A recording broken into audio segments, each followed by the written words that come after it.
me introduce Junaid, and the story with Junaid, that is a personal story I have to share with you. You know, Junaid is my neighbor. Previously, I stay in Affolton, and we are staying in the same complex, and it's like this.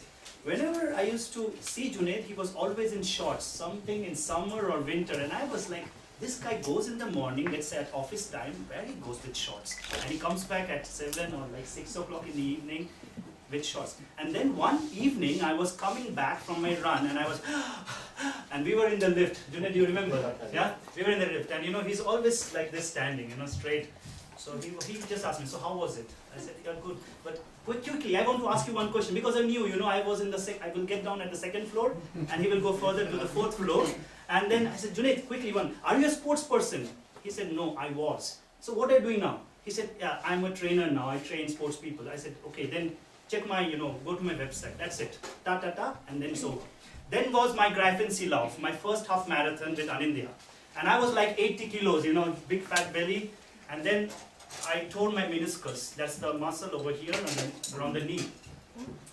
And I was on the floor just like a kid, not able to walk, even not able to go to the toilet. It was so bad. And then I just said to my wife, I prayed to her, if I have to get something done, I have to pray my wife, please do that. Then I said, Kirti, could you please go to Junaid and ask him to come and help me? And then my wife, she went and she asked, it was 9 o'clock. In Switzerland, I don't know if you should knock a neighbor's house at 9 o'clock. But I did that, I asked my wife to do, and you know what, Junaid came down at 9 o'clock and he was there till 10 o'clock, 1 hour. And he told me certain things which I should do. And believe me or not, after 4 months, I was back on track. And for me, Junaid is like God. He was able to, it won't be bad to say that, but he was able to really take care of me just by home cures, you know. Simply, not any modern stuff and this, just telling me, and he was always supporting me. And you know, that was for me, and I said, if we are doing an event, Junaid, I would like you to come and, you know, help us and show us the way, and that's why he's here. About Junaid's professional thing, he attained a master's degree with specialization in rehabilitation and exercise physiology from the University of Natal, South Africa. Junaid was also a lecturer at the same university and the head of the High Performance Center and the Rehabilitation Clinic in Durban. He was also involved as a rehabilitation specialist and fitness trainer with the South African under-19 and junior rugby teams, and the South African karate teams, and numerous other professional and international athletes. Junaid has also been contracted as a biokineticist and a fitness trainer to various professional soccer teams in South Africa and Olympic athletes in various events. He is also a member of the National Strength and Conditioning Association in USA, as well as the American College of Sport Medicine. That's Junaid, and Junaid is here today with his colleague Alan Stauber. Is there. And just let me tell you, Junaid has a clinic in Seebach. That's the Azimuth Fitness and Clinic Center. And more, Junaid will tell about how to prevent running-related injuries. Junaid, it's my privilege to welcome you. Thank you very much. Okay, before I get started, lots of people ask me what a biokineticist is. With the old system of the applied health profession, so you had a doctor, then you had a physiotherapist, you had a kinesiologist, you had a chiropractor. And what was happening in South Africa, Australia, England, and America, they started realizing that there was too much of information that's getting missed between the allied professionals. So you went to the doctor, you had an injury, the doctor said, well, we think that it's this and this and this, you get tests done. Then you go to the physiotherapist. Go to the physiotherapist usually is only allowed to help with pain dissipation. So they help with the swelling, decrease your pain, and then you go to the next person. The next person would usually be the chiropractor. The chiropractor would go and say, okay, your spine is out here, this is out, that's out, click, click, click, abracadabra.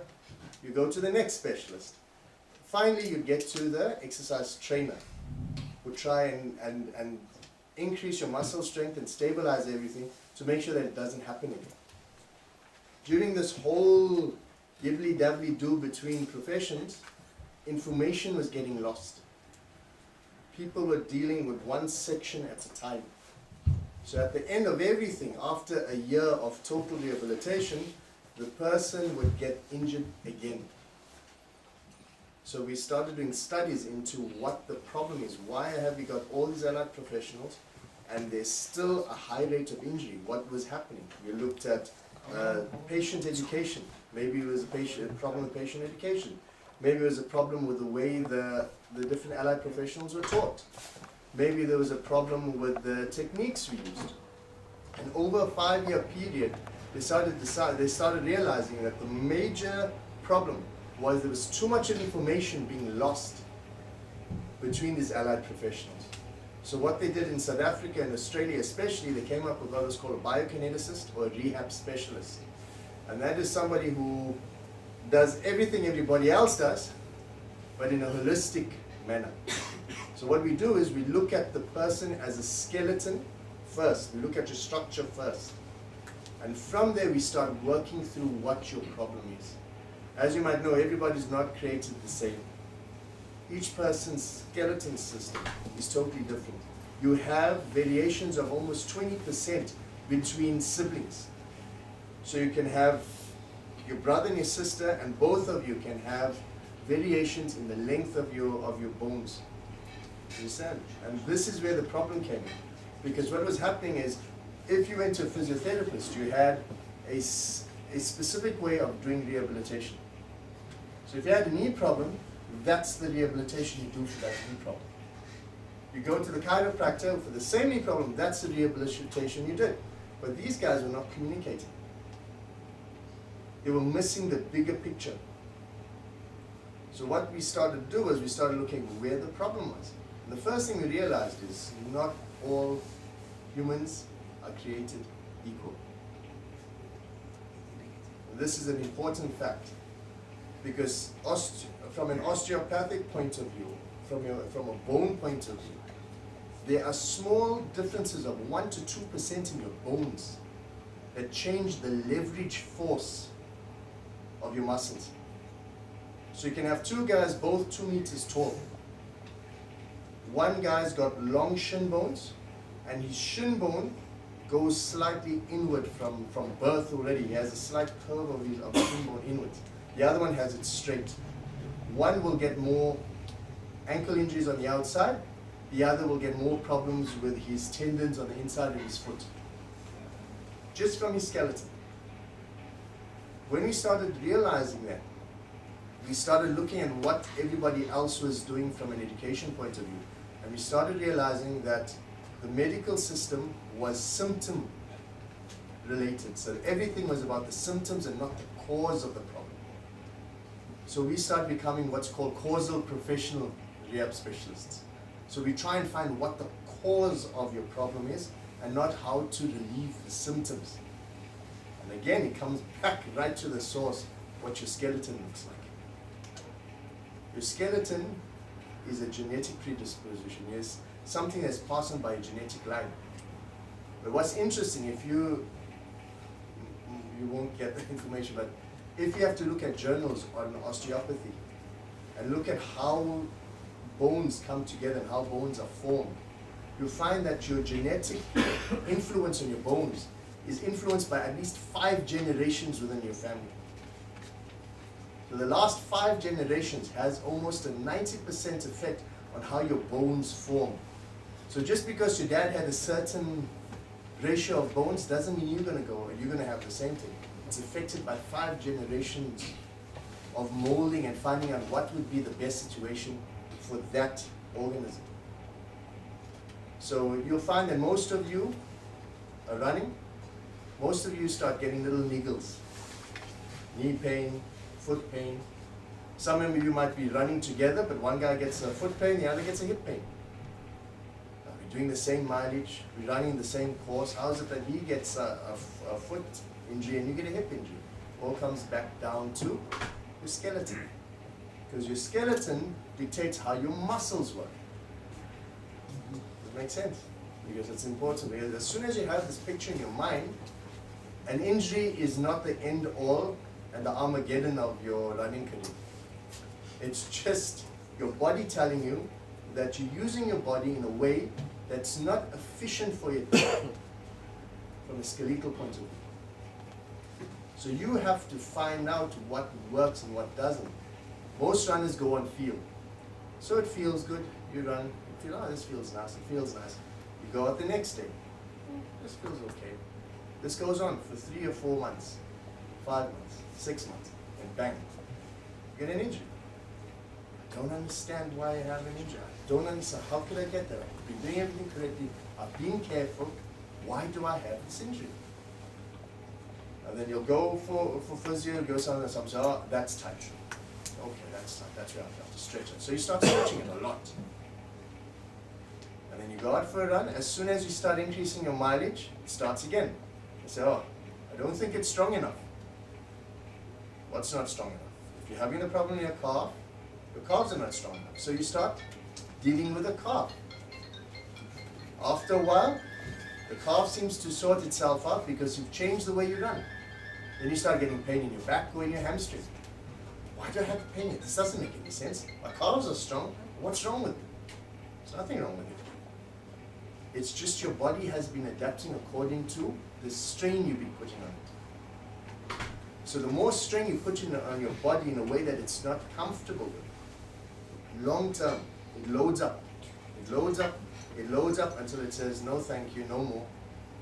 Find somebody else crazy enough to do that.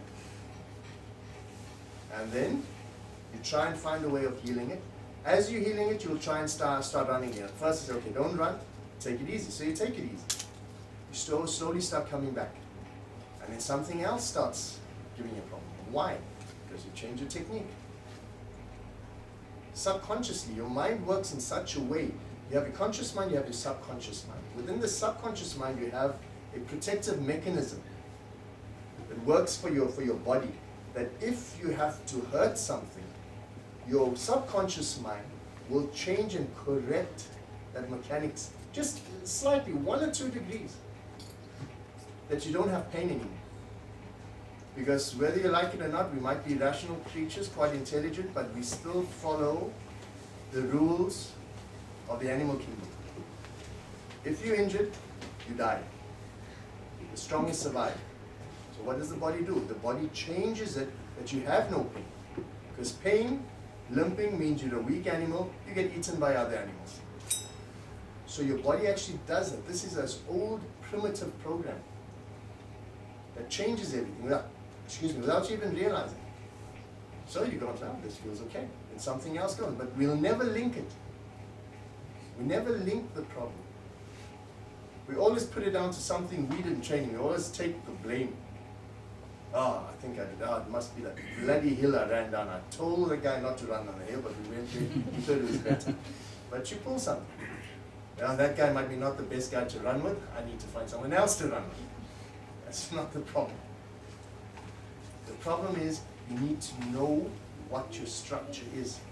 The interesting thing is, every child, as you grow up, from crawling stages to your walking stages, the subconscious primitive program is switched on. So they're actually making adjustments subconsciously so that they can actually take maximal advantage out of their bone structures. This is interesting. As soon as we get to primary school level and we start sitting, we start switching off all those postural muscles that are actually there to help us learn how we are supposed to walk and which muscles to switch on and off. We switch it off because we switch that mainframe computer off. And then the body starts taking strain. Then you start running. When you start running, at first your body will keep, the first kilometer to 2 kilometers, your body's tone is at the highest it's going to be during the entire run. Because it's the energy system you're using. So your tonus is okay. As you go on, the body starts going into automated. I heard most of you talking about you start running and there's just this meditative sort of mentality that comes over. This happens from 2 perspectives. One is a hormonal perspective, and the other is from a neural perspective. Because if your mind has to be switched on about your technique for 20 kilometers, That is the biggest neural burnout you can get, because your neural system works like wires. And if you keep giving it the same impulse all the time from a conscious perspective, it starts getting tired. It starts overheating, it starts using the secondary nervous system. The secondary nervous system is where everything starts tightening up. So it does the opposite of what you're doing with marathon or endurance running. Does that make sense? Now this is an important fact, because as soon as that mechanism switches on, an automated mechanism switches on, your body will look for a mechanism or a position where it doesn't have to use that much of energy, which we call running economy. There's two types of running economy. The one which is biomechanically correct, and the one where we cheat the system. And we humans, we're damn good at cheating the system. We always find that little loop to get into so we can cheat the system. Lift your knees up, what do? We lift our feet higher. Keep your toes slightly flexed, what do? You start turning your knees slightly out so that you don't have to do that. You start doing this. You start doing what's called a sweep effect on your run. You'll see quite tall people tend to do that. They've got the shuffle technique. Shuffle and a sweep. Shuffle and a sweep. Now these are all important aspects that you have to look at when you're supposed to. But the problem is we've lost that sense of what's right for the body and what's wrong. And this is the difficult part. So this is where I'm supposed to be trying to help you. As I said, each person is an individual, and you have to look carefully at what your problems are. And the main thing is you don't have to go to a specialist for that. Get a big mirror, stand in front of it, just with your underwear on, and look at yourself. Don't worry about what your waistline looks like, if your legs look fat, that's not the purpose. The purpose is to see if everything first is in alignment. This is a simple exercise that makes you aware of your body. I'll give you an example. Yesterday, Ala and I had a girl, and she's the Swiss captain of the Frisbee team. Didn't know there was a Frisbee. I've been experiencing so many sports. Didn't know there was a Frisbee World Championships. But she's the captain of the Frisbee women's team. She came in with back pain. She's always had back pain, very mild. And it's been getting worse as she got older. And this is the thing, after 30, your regeneration process compared to your degeneration process changes. The regeneration is not that high anymore. Your body can't cheat the system anymore. It starts dropping. So your body is always fighting after 30. Every decade that gets about 5 to 7% worse. One time where the regeneration just starts not keeping up with the degeneration. So this girl is 34 years old. Her pain in her back is getting worse. We put her out in front of us and said, okay, first thing we always do is we look at your posture. And she was standing like this. And she had no idea that she was standing like that. No idea that her hip, her right hip, was sticking out almost 5 centimeters. No idea. Because she saw herself in the mirror, but she never looked. Do you understand? She saw herself, but she never looked. And this is where the problem was. Then we started doing slowly, step by step, going through the whole assessment. And then I asked her, do you have a short foot, a shorter foot? And she says, yeah, my doctor said something about that. I don't know, that was when I was 12. 34 years old. 3 centimeter difference. A 3 centimeter difference, which means that was from birth. She went to an osteopath who tried to equal her leg length, which doesn't work if it's 3 centimeters short, because as soon as you try and relax that, your spine goes up. And this is when her problems start. So as soon as we put her, and we said, okay, your hip is off. Tell me what's normal for you. Try and change it. So she saw it, and then as soon as she saw it, her mind told her that wasn't right anymore. So she started trying to find what was right. But it's difficult because her primal program, the program she was born with, has passed through so many cheat systems that her new program or function is somewhere here. So she has to go through all these little programs before she can come back here. So she had no idea how to change her body.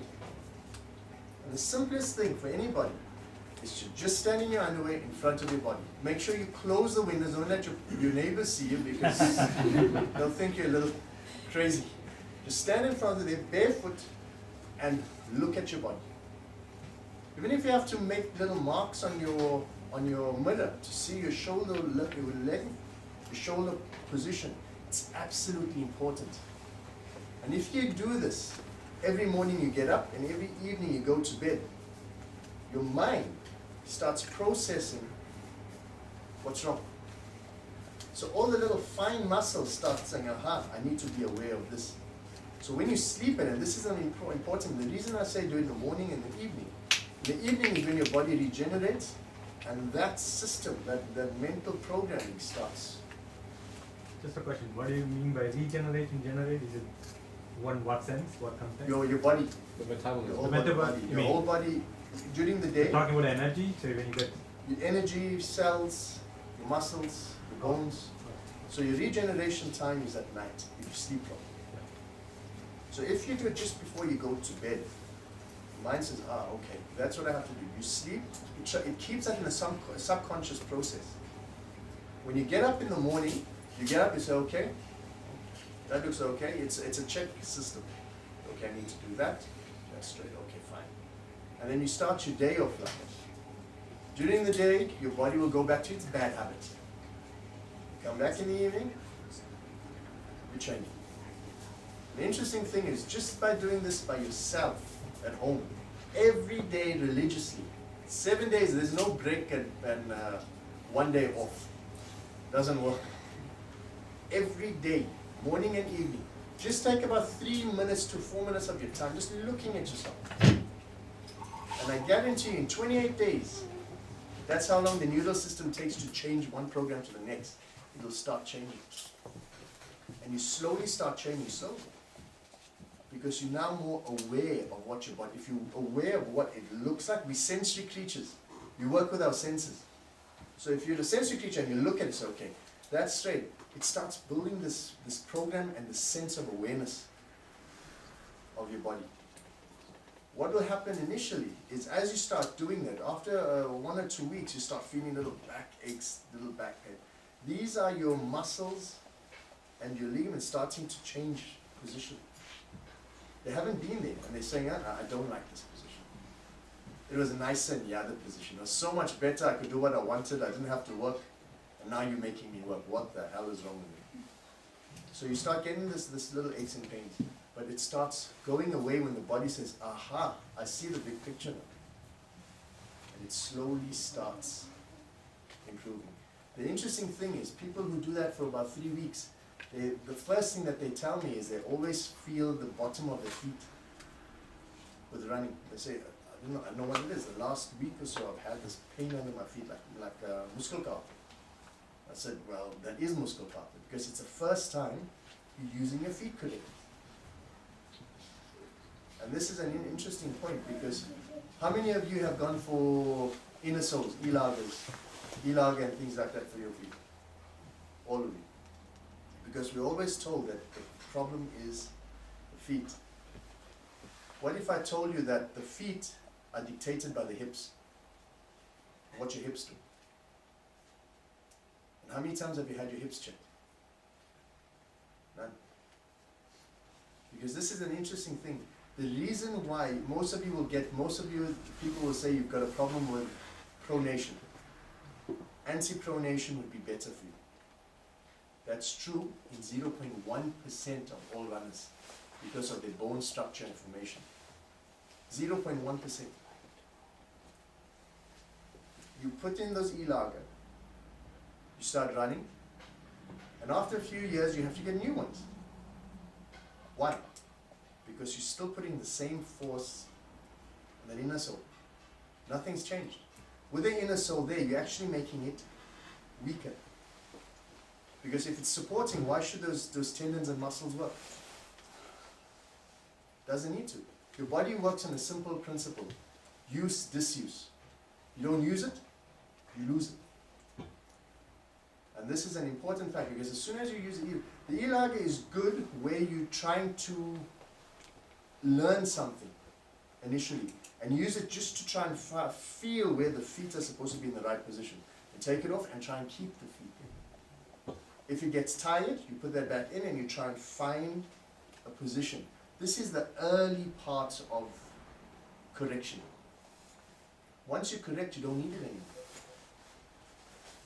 You have two main muscles in your hips, on the side of your hips. They're called gluteus medius and minimus. Those muscles pull your legs a little outwards and backwards.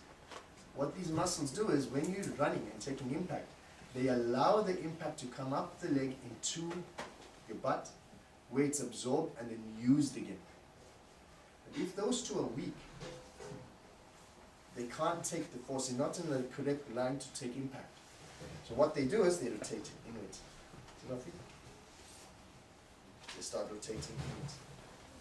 And now if you put the e-lage in on that, if that's not strong enough, even with the e-lage in, that starts coming in. So guess where your pain is going to be next? Because you're going against that. So most, 99% of all problems comes from your hips. And this is why you see that it's hard for people to get the correct running style. I think all of you heel strike, am I right? If you look at your shoes in the back are quite worn away. This is because we use our hamstrings to run, not our bum. Your bum is what pushes it, absorbs a force. When any muscle absorbs a force, it stretches, and then it has to contract forcefully to get you moving, to dissipate. It's called the stretch reflex system. And when you run, this is the system that you're supposed to use. What we do is, because those two are not working, you can't do the job, you start using your hamstrings more. So you start heel striding ways in front of you. So your heel strike is ways in front of your center of gravity. So you start pulling. And when you start pulling, your back is in a bad position because your hamstrings, if you try and flex your hamstring by itself, if you have the right coordination of muscles, your back should be straight. But most people, majority of people, will get an arch in the back because they're using the hamstring as a prime pusher and not the butt. So this is the most important thing when it comes to running, is to take that, squeeze it around and keep it stable. If you try and run like that, you'll have most of the people in Zurich stopping and staring at you because you're going to look a little retarded. So we need to teach you how to do that. Right. Could this gentleman come forward? Me? I love that. Always at every workshop I said this floor and everybody looks back and asks. Okay, I want you to stand sideways like this. Okay, I want you to flex your knee from. Okay, just hold it there. So what's happening to his hip? Exactly. He's starting to arch back slowly. He's starting to arch. Now that was fresh. He started off. He did it nicely. He knows in front of a crowd, so he's trying to do everything correctly. So we're leaving. Right? So the first few seconds was okay. Then after a while, he started doing that. Because those muscles are the ones that help with the propulsion and the whole action, the whole cyclic action of your run. Now, if it's getting tired after 5 seconds of standing like that, what's happening when he's taking impact? It's 5 seconds. After 5 seconds of impact, what's happening? Because with the impact, he's taking about 3 times more load than when he's standing and doing nothing. So just imagine, he's starting to do that. That starts getting shorter. If that gets shorter, he can't use this because the hips are doing this. So this becomes the prime movement. So you're getting all the impact in here. When he sits, bend your knees down. When he starts sitting forward, and his bum is not taking that. The hamstring, and there's another muscle that's in the hip flexor called the psoas that goes straight up into the spine. That gets tight at the same time the hamstring gets tight, because it's supposed to stabilize your spine. When that doesn't tighten properly, your discs start taking impact. So you're getting a little impact on the disc. With time, at first it won't do anything. Because the interesting thing is, because it's aerobic work, the impact is not as high as somebody doing sprints, for example. So you don't pick up that mistake as fast as someone doing sprints, because as soon as you sprint, like, whoa, I'm not running fast enough. Well, what's wrong? Something's feeling wrong. With that, it's a slow, low impact, so you don't feel it. So it comes on after a while. Does that make sense? It comes on, it takes its time to come on, because you're not giving it the same intensity of muscle contraction as you would do with anything else. So that becomes a problem. Okay. I want you to stand in front. Just face that way. Okay. Lift this knee. Lift. Yeah, as high as you can. Forward. Oh my God. Okay, this is also, see, he's leaning backwards. See that? So he's leaning back and look at his foot. Now the interesting thing is when you have to lift your knee up, use your hip flexor, this whole system from here, the spine from the middle of the back, right down to the foot, switches on at the same time for coordination and stability. It's not the other way around. We always think that the core stabilizes is what stabilizes so everything else moves. It doesn't work like that. It's actually the process in the head that goes on to says, okay, I need to lift. That sends a message down for firstly, the toe to flex. Because you're coming from there, from a push-off. This is what's supposed to happen. From the push-off, the toe is still supposed to be slightly flexed to bring out. So the actual initiation is from the toe. But what we do is, we pull in here. And for most of us, we don't pull in at all. So in both things, if he pulls in too early,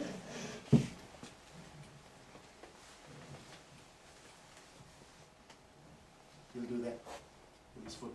So it'll be one of the swingers. If he leans back, he switches that off. Now that foot's not ready to strike. If he's relaxed in that position, that foot is not ready to strike. So there's no reaction on the force impact. If it's not ready for force impact, that doesn't travel up the kinetics chain the way it's supposed to. It starts traveling into the shin bone, inside of the knee, into the back. It starts becoming a problem long term. Because your body's always correcting when you feel something wrong. So, how is he going to get that right? Try and stick that out forward. That's it. Okay. Not too tight, just stick it out like you're proud to be here. He is. No. See, you didn't say anything, he answered for you. Yeah. Okay, now I want you to lift your knee up. See that? Slightly straighter. Lift your chin slightly higher and push that out more. Okay, now lift your knee high. Voila. Where did we change it? There. Why did we change it here?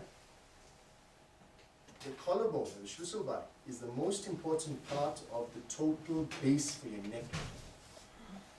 Your brain sits here, your reflex system sits here. If I put your leg down. Turn around. I'll just show you what happens. Take your leg forward. See what happens to his back? See there? Take your head forward. So what happens is a slide. So whatever happens to the spine, it happens in a domino effect, in a whole joint effect. So if he starts pulling here, that starts sticking back. When that sticks back, that can't efficiently send the neural impulses it needs because it's under stress. So it's working the same way like a river, like a meander in the river. It's sending him a message and it's getting to that arc and it's slowing the message down. So how is it supposed to work? So it has to find the secondary way of making it work because it's a survival instinct. So he starts cheating the system. See, he's not aware of it. Most of us are not aware of that. Okay, I want you to lift that up. But he's not just telling. Now I want you to lift your knee up.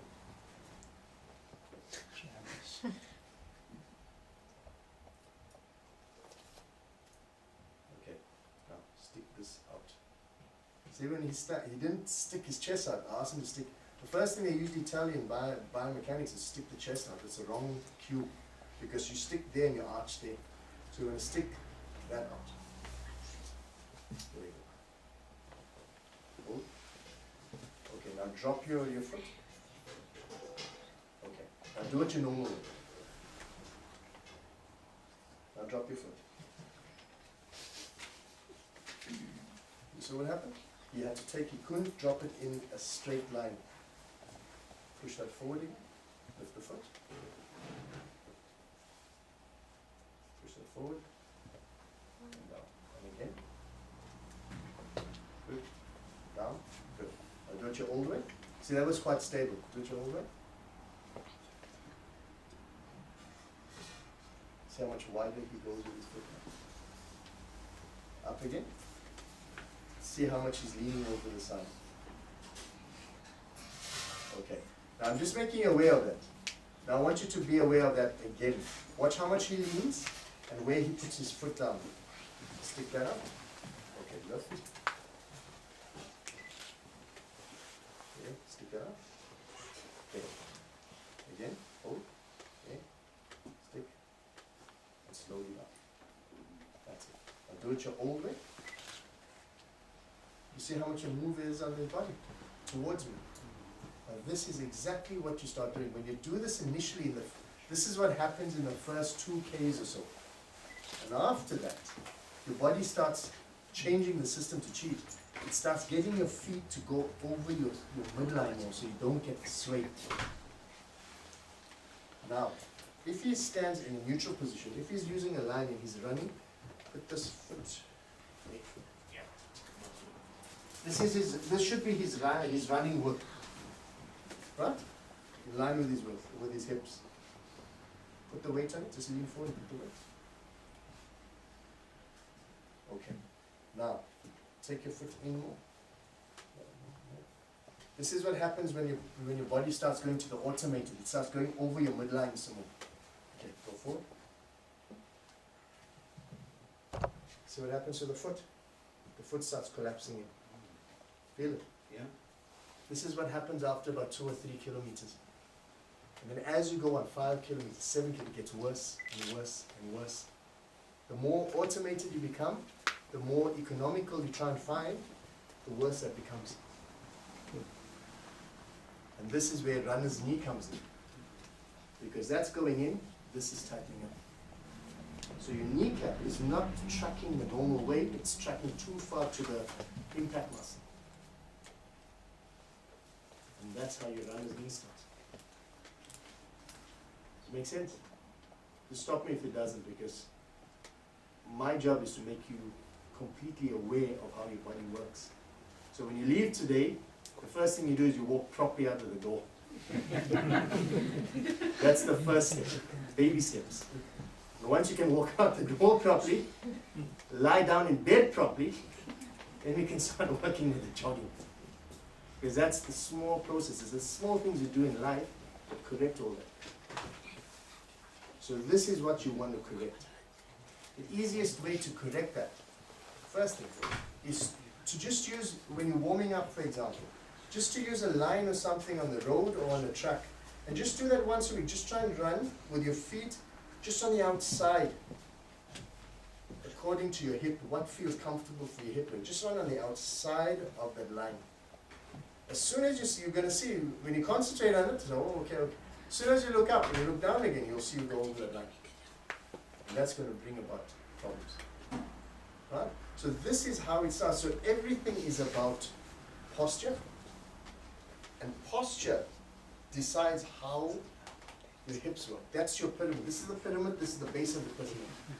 This is only as strong as how much stress you have on top of it. If the stress is wrong on the top, that has to change and adapt. It doesn't have to be positive. It'll change and adapt according to what it sees fit for that moment. Because your subconscious mind doesn't work long term.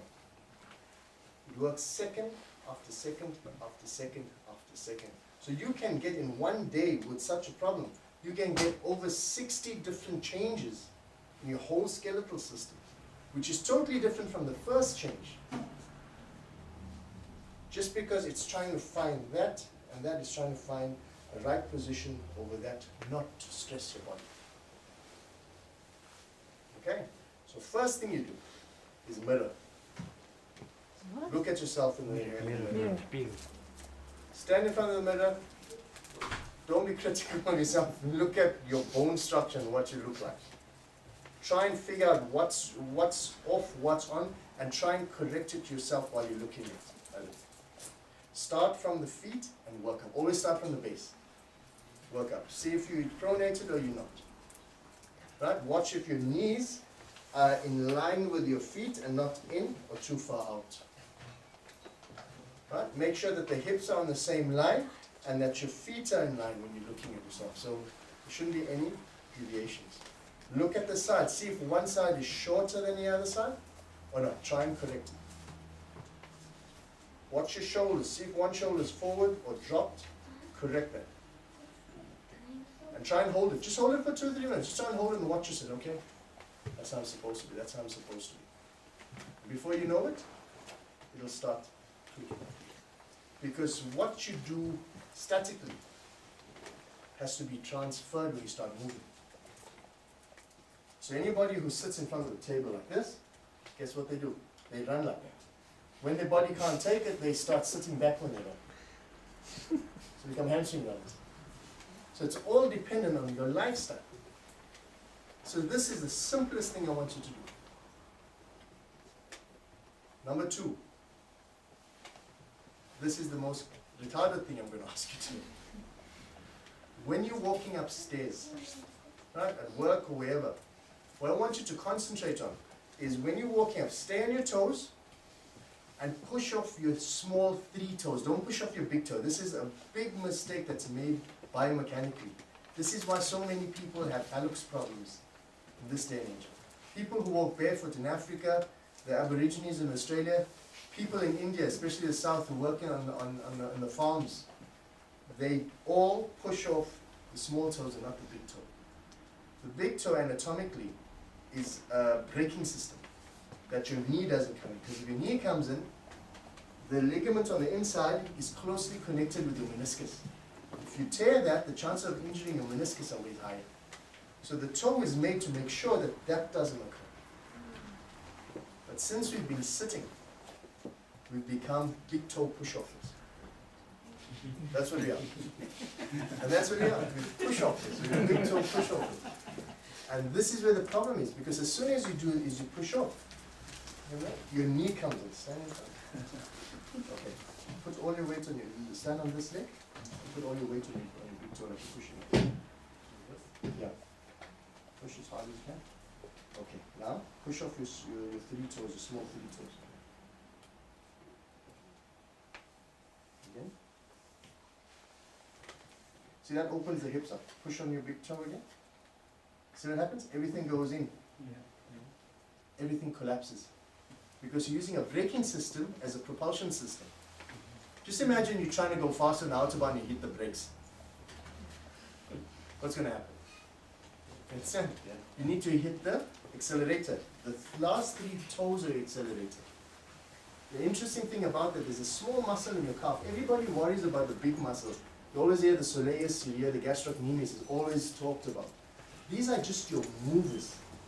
Your prime movers, your superficial muscles, are of no use if your neural system and your small muscles that stabilize your joints are not functioning properly.